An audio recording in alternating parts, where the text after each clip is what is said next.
नमस्कार, मैं NDTV just books की होस्ट श्रुति कोहली। मेरे साथ हैं अनामिका जी। अनामिका लेखिका हैं और जिन्हें हिंदी कविता में विशिष्ट योगदान के लिए साहित्य अकादमी पुरस्कार से सम्मानित किया गया है। अनामिका जी, आप अपने बारे में कुछ बताएँ?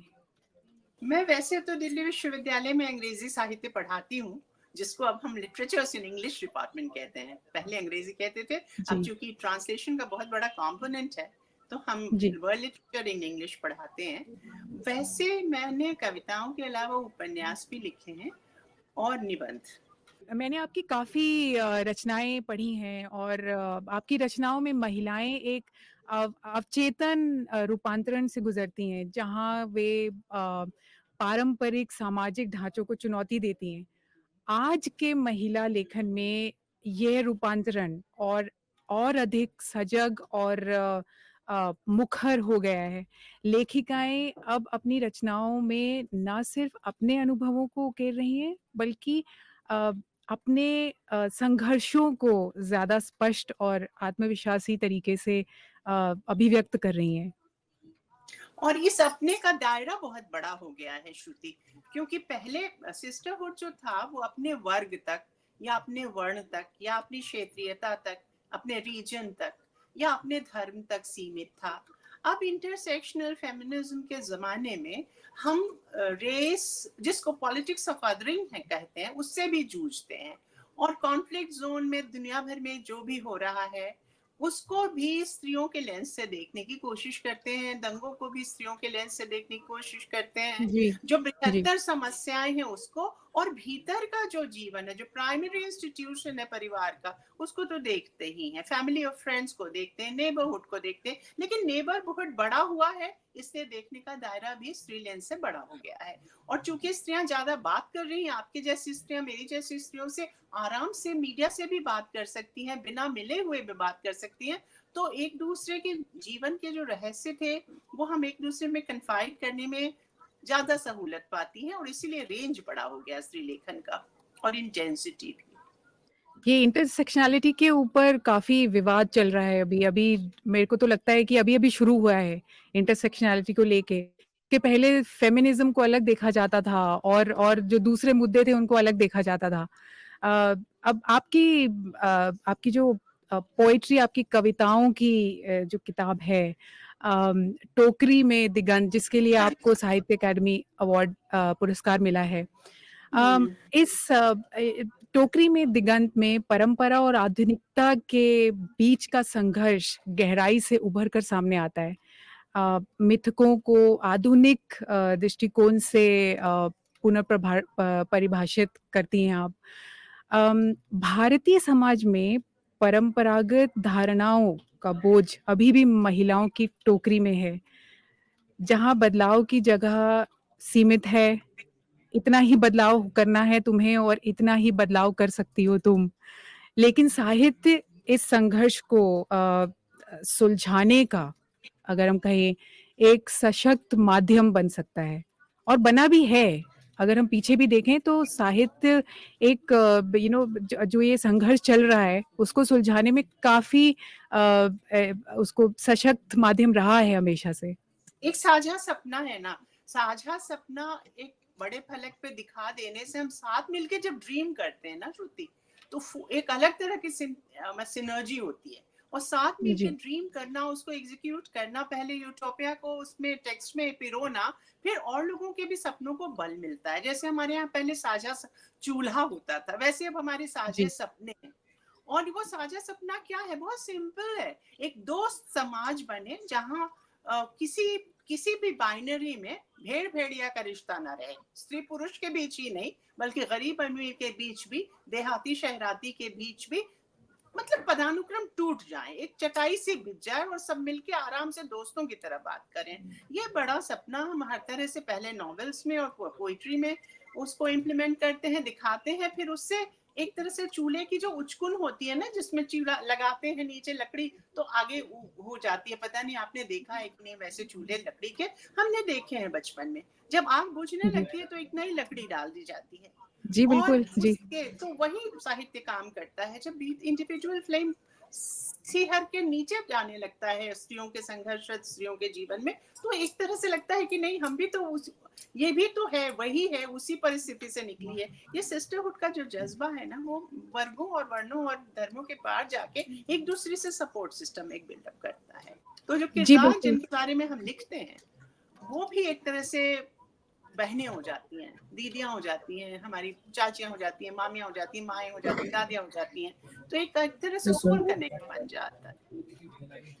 और जिस तरह से कहानी लिखी जाती है उससे भी बहुत बड़ा प्रभाव पड़ता है। लोग जो पढ़ते हैं उसे, वो किस तरह से एक कनेक्ट और एक रिलेशन बनाते हैं। बिल्कुल। अ, देखो, हमने अब मिले नहीं है, लेकिन एक अनौपचारिक सा बॉन्ड बनता जा रहा है। जैसे जैसे आप बात जी, करती जा रही हैं, स्त्रियां जब अनजान भी होती हैं ना, बसों में भी मिलती हैं, ट्रेन में भी मिलती हैं, तो धीरे धीरे धीरे करके उनकी भाषा बड़ी औपचारिक सी अनौपचारिक हो जाती है, अंतरंग जी, बन जाता है, एक इंटीमेट जोन क्रिएट कर देती है वो भाषा।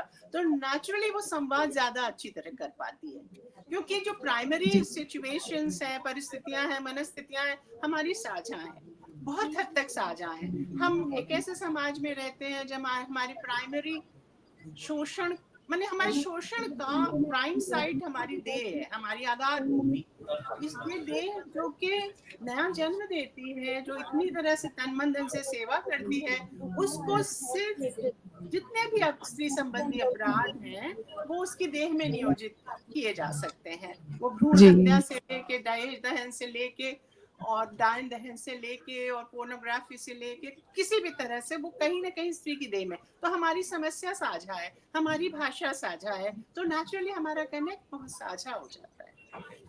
जी, बिल्कुल, आपने जो बदलाव की बात की है लेकिन कि जैसे जहाँ हम पहले थे, अब ज़्यादा वो सिस्टरहुड की जो आप बात कर रहे हैं, तो इससे मेरे मन में ये ख़्याल आता है, हिंदी साहित्य में अ, पुरुष आलोचकों की एक विशेष वर्गधारा हावी रहती है, जो महिला लेखन को अक्सर भावनाओं तक सीमित कर करके देखती है। जैसे कि कोई महिला साहित्यकार कुछ लिखती हैं, आलोचक तुरंत टोकरी उठाकर आते हैं और कहते हैं देखो ये ये तो बस भावनाओं की बात कच्चा कर रही है। कच्चा रोना गाना है, कच्चा रोना जी, गाना है। बिल्कुल।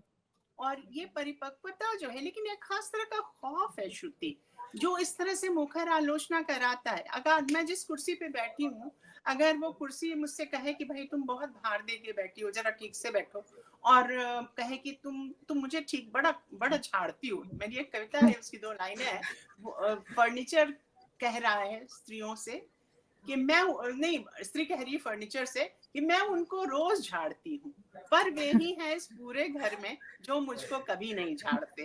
तो ये जो जी। है ना आगे, तो जिसको आप फर्नीचर समझ रहे हैं, अचानक वो बोलने लगे, तो आपको हाँ। अटपट लगेगा, फिर आप कहेंगे जी। कि अपने औकात में रहो। श्रुति, ऐसा है कि आपने कैटरैक्ट के मरीज देखे होंगे, है ना? आंख में अगर कैटरैक्ट हो जाता है, मोतियाबिंद हो जाता है, तो दिखाई नहीं देता। पूर्वाग्रह जो होते हैं ना, बायसेस, प्रेजुडिसेस, एक तरह का मोतियाबिंद है। वो आपको हुँ। वो देखते ही नहीं जो देखना है, वो सुनते। बाइबल की लाइन है, seeing they don't see, hearing they don't hear. तो पूर्वाग्रह जी। इतना बड़ा कैटरैक्ट है कि उसका हम फीको सर्जरी करने पे लगे हुए हैं, क्योंकि जानना ही मानना है। अगर हम जानेंगे नहीं तो मानेंगे कहे कैसे? तो हम अपने इतने सारे नैरेटिव्स लेके आ रहे हैं, पोइटिकली चार्ज नैरेटिव लेके आ रहे हैं, और परंपराओं की बैटरी भी हम रिचार्ज कर रहे हैं, ताकि लोगों को समझ में आए कि वो क्या कर रहे हैं। जीसस क्राइस्ट ने कहा था कि ये ईश्वर, इन्हें माफ करना, ये नहीं जानते कि ये क्या कर रहे हैं। लेकिन हम चाहते हैं कि लोग जाने कि वो क्या कर रहे हैं, ताकि कभी तो जी। वो कि न्याय करने की का जज्बा उनके भीतर जगे। और एक बार अगर हम एक पौधा लगाते हैं ना, तो हो सकता है कि वायु परिमंडल में क्या परिवर्तन आया ये नहीं समझ में आए, लेकिन लगातार जो आप लगा रही हैं, जो हम लगा रहे हैं, पौधे लिख के, बोल के, हर जगह, वो लगातार अगर लगाते जाएं, हम लगाते ही चले जाएं, तो कभी न कभी जलवायु बदलेगी ही। हम इसी जज्बे पे जी। कायम है। लेखक भी, पत्रकार भी, जो जहां है वहीं एक पौधा लगा रहा है अपने शब्दों से। जी, बिल्कुल। और इससे मेरे को मेरा एक मीटिंग हुई थी, मेरे को याद आता है कुछ साल पहले, एक एनजीओ है जो ग्रामीण क्षेत्र में काम करते हैं। तो उन्होंने मेरे को ये बताया कि श्रुति जब हम वहाँ गए और हमने विमेन एम्पावरमेंट की बात करनी शुरू की और हमने ये बात लोगों से इनके बारे में उनको अवेयर करना, उनको जागरूक करना शुरू किया, तो हमने ये देखा कि सिर्फ़ महिलाएँ आ जाती थी हमारे वर्कशॉप में। तो फिर हमने उनको बोला, "भई तुमको तो पता है ना कि तुम्हारे साथ क्या हो रहा है, तुम अपने पुरुषों को लेके आओ यहाँ पर।" तो जो हो रहा है वो सबको पता होना चाहिए, जैसे आपने बोला कि लोगों को पता भी नहीं है कि वो कर क्या रहे हैं। सो जब तक वो बिल्कुल। जागरूकता जो है वो सबको नहीं समझ में आएगा, तब तक बदलाव लाना मुश्किल है। और कंडीशनिंग से बाहर निकलना भी बहुत कठिन है और एक बड़ी जी, लंबी यात्रा है। किसी को अगर सोते से जगाओ तो उसको बहुत गुस्सा आता है। अगर हम बचपन में हमने बिल्कुल। याद है मतलब हम किसी को हारमोनियम बजा दो, जागो मोहन करके, प्यारे करके वो राग भूपाली बजा दो किसी के कान के सामने, तो वो तो अगर उस आपको उसके थप्पड़ के रेंज के बाहर जाना होगा, क्योंकि उसकी नींद टूटेगी तो उसको झटका लगेगा। और जी, जागरण जो है वो एक क्रमिक प्रक्रिया है। और जी, बहुत जी। धीरज के साथ बदलने का इंतजार करना होता है। लेकिन हम उम्मीद नहीं छोड़ते। मेरी एक किताब है अंग्रेजी में, man are not beyond repair. तो हम मान हुँ। के चलते हैं कि वो कुछ इनकॉरिजिबल नहीं है, खराबी है। वो भी आखिर मनुष्य ही है, मनुष्य ही है। हुँ, उनकी जी। कंडीशनिंग तोड़नी है। और बहुत लड़के पहले से बहुत बदले भी हैं। अब इस पीढ़ी में लड़के दोस्त बनते हैं, कम से कम बच्चे पालने में, साथ काम करने में। थोड़ा सा तो बदले ही हैं लड़के, नवल पुरुष बदले हैं। लेकिन हाँ, हमें ये यात्रा अनंत है, क्योंकि अभी हर सेक्शन के लड़के, मिडिल क्लास के लड़के थोड़े बदले हैं, लेकिन बाकी क्लासेस के लड़कों की सेंसिटिविटी लगातार ही हमें, क्योंकि मिडिल क्लास हुआ क्या कि लड़कियां माएँ पढ़ गई। अब पढ़ती हुई पढ़ी लिखी माँ अपने बच्चे से लगातार बात करती रहती है, तो उसका जैसे बर्तन मलती है वैसे उसका मन भी मला जाता है, तो बाहर से जो जी, इन्फ्लुएंसेस बिल्कुल। आते हैं धीरे धीरे खत्म हो जाते हैं। ये बोलने और कन्विंस करने का जज्बा जब तक हर जी। वर्ग में नहीं आएगा, तब तक अपराध जीवन के कम नहीं होंगे। इसलिए जो स्त्रियां जहाँ बोल रही हैं उनको ध्यान से सुनने का जज्बा भीतर से जगना होगा। बोल रही हैं, लिख रही हैं आप, और हजार तरह से हंसती हुई लड़कियां, मुझे तो लगता है हंसी नए जमाने का घूंघट है। पहले मतलब कोई टीवी पर लगातार मुस्कुराता हुआ दिखाई दे रहा है, लेकिन हो सकता है घर पे वो पिट के आ रहा हो, या डांट सुन के आ रहा हो, या हुँ। उसका जी, एक्सप्लॉइटेशन हुआ हो। तो जी, इस जी, जी। तरह से वो हुँ। हंसती हुई, हंसी से एनकाउंटर करना सारी तरह की परिस्थितियां, और एक हंसमुख सी भाषा लिखते हुए रोंदू सी भाषा नहीं लिखती। लड़कियां बहुत हंस के, व्यंग्य से, विनोद से, बांकपन से, दूसरी भाषा पर तो बहुत सारी बातें कही जा सकती हैं। अगर किसी दिन मौका होगा तो करेंगे।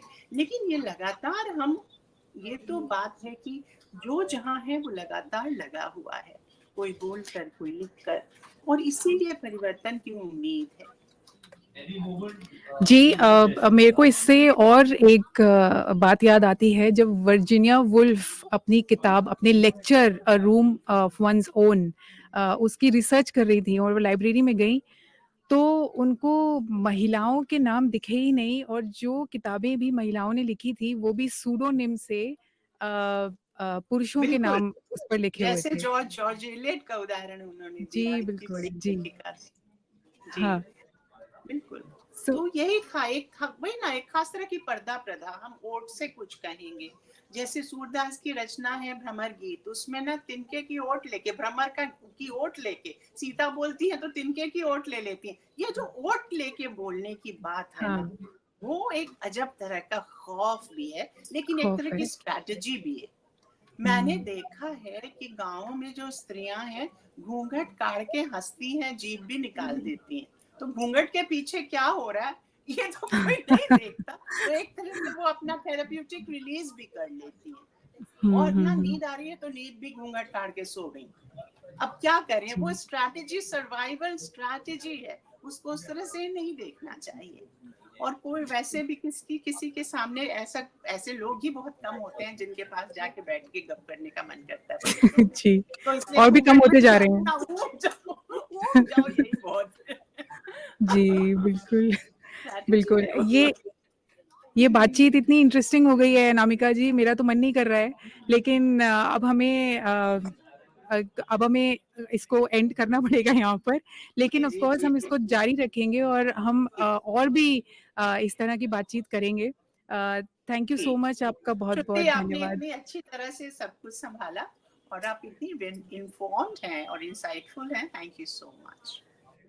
Thank you Anamika ji.